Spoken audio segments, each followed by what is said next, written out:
আসসালামু আলাইকুম গাইস, সবাই কেমন আছেন? আশা করি আল্লাহর অশেষ রহমতে সবাই ভালো আছেন। তো আজকের এই ভিডিওতে আমরা কিছু গুরুত্বপূর্ণ বিষয় নিয়ে আলোচনা করব।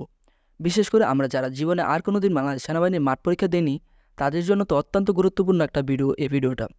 কারণ এখানে আর কোনোদিন মাঠ পরীক্ষা দেয়নি তাদেরকে উল্লেখ করার কারণটা হলো যে যারা একবার বাংলাদেশ সেনাবাহিনীর মাঠ পরীক্ষা দিয়েছে তাদের জন্য কিন্তু এটা অনেকটা ক্লিয়ার হয়ে গেছে যে বাংলাদেশ সেনাবাহিনীর মাঠটা কেমন হবে, বা কোন বিষয়ের পর কোন বিষয় বা কোন পরীক্ষার পর কোন পরীক্ষা হবে। কিন্তু যারা আগে কোনোদিন বাংলাদেশ সেনাবাহিনীর মাঠ পরীক্ষা দেয়নি তাদের জন্য কিন্তু বিষয়টা অনেকটা কঠিন হয়ে দাঁড়াবে এবং আনইজি লাগবে যে না জানি এরপর কী হয় বা এরপরে কী বিষয় নিয়ে তাদের চিন্তিত থাকবে।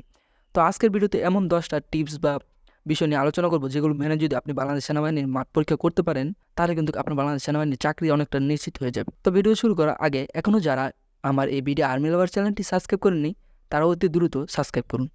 তো যে 10টা বিষয় তার মধ্যে প্রথমে আছে, আমরা বিশেষ করে যখন প্রাথমিক মেডিকেল হয় তখন একজন অফিসার তো আপনার কাছে আসবে, যা আপনার পা পরীক্ষা করা হবে। তো এই সময় কি করে অনেকের হাঁটু কাঁপাকাঁপি হয়ে যায়, মানে হাঁটুটা কাঁপতে থাকে। তো এটা কিন্তু অনেকটা ভয়ে কাঁপে আর কি। তো এটা করলে কিন্তু আপনাকে থেকে বাদ দিয়ে দিতে পারে। কারণ আপনি বাংলাদেশ সেনাবাহিনীতে কিন্তু একটা মানে ভয়ের বা ভীতুদের কোনো স্থান নেই বাংলাদেশ সেনাবাহিনীতে, সোজা কথায়। তো যেই অফিসারটা সে মনে করবে ও ভীতু, ও আমাকে দেখে পাও কাঁপছে, ও তো আসলে একটা ভীতু, তো এই বুঝে কিন্তু চাকরিতে নেবে না। দ্বিতীয় হলো, বাংলাদেশ সেনাবাহিনীতে আমরা অনেকে কি করি, দালালের মাধ্যমে যাই। এখানে দালালের মাধ্যমে গিয়ে কিন্তু আপনারা প্রতারিত হন।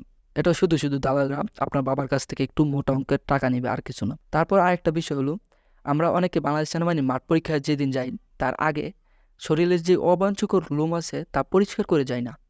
এটা কিন্তু অনেকটা জঘন্য এবং খারাপ একটা বিষয় যে আপনাকে, যেহেতু আপনার শরীরটা পুরোটা পরীক্ষা করা হবে, তো তখন যেহেতু যখন আপনার চূড়ান্ত মেডিকেল হবে, আপনার কাপড় টাপড় খোলা হবে, যখন যখন দেখবে আপনার নিচের লোম, তারপর বগলের তলের লোম, এইগুলো আপনার পরিষ্কার করেননি, তাহলে তারা অনেকটা আনইজি বোধ করবে এবং আপনাকে বিরক্ত হয়ে বাদ দিয়ে দিবে। তো এইগুলো কিন্তু কেটে পরিষ্কার করে তারপর যাবেন। তারপর হলো, আমরা আরেকটা ভুল করি হলো, আমরা বাংলাদেশ সেনাবাহিনীর মাঠে যাওয়ার আগে, মানে মাঠে যাওয়ার সময় একটা সেন্টু গেঞ্জি আর হাফ প্যান্ট পরে যায় না, মানে আপনার প্যান্টের নিচে একটা হাফ প্যান্ট পরে যেতে হয়। এটা না বললে কি হবে, বাংলাদেশ সেনাবাহিনীর মাঠে ঢোকার পরে কিন্তু আপনার প্যান্ট আর শার্ট মানে রাখে দিতে হবে খুলে, আপনার শরীরে শুধু একটা শর্ট হাফ প্যান্ট আর একটা সেন্টু গেঞ্জি থাকবে। তো এই দুটো যদি না নেন তাহলে আপনি বলেন, আপনাকে তো ফুল প্যান্ট পরে আর মাঠ পরীক্ষা করানো যাবে না, দৌড় দিতে পারবেন না ভালো করে, তারপর আপনাকে সুন্দরভাবে চেকও করতে পারবে না। তো এখন এই ক্ষেত্রে কিন্তু আপনাকে বাদ দিয়ে দিতে পারে। তো আরেকটা বিষয় হলো আপনার মাথার চুলের কাটিং। বাংলাদেশ সেনাবাহিনীরা চুলের কাটিংটা অনেকটা পছন্দ করে তাদের মতন করে রাখলে বা ভদ্রভাবে। আপনারা যদি আউল জাউলভাবে চুল কেটে যান, তা বা যেমন মামার বাড়িতে বেড়াতে যান, তাহলে তো এখানে হবে না। তাহলে এটার জন্য কিন্তু আপনাকে অভদ্র বলে বাদ দিয়ে দিতে পারে। তো বাংলাদেশ সেনাবাহিনীতে যারা চাকরি নিতে যায় তাদের জন্য আরেকটা যে ভুল করে থাকে, তারা বন্ধু বান্ধব বা যেই নতুন রিক্রুটার থাকে তাদের সাথে শুধু শুধু কথা বলতে থাকে।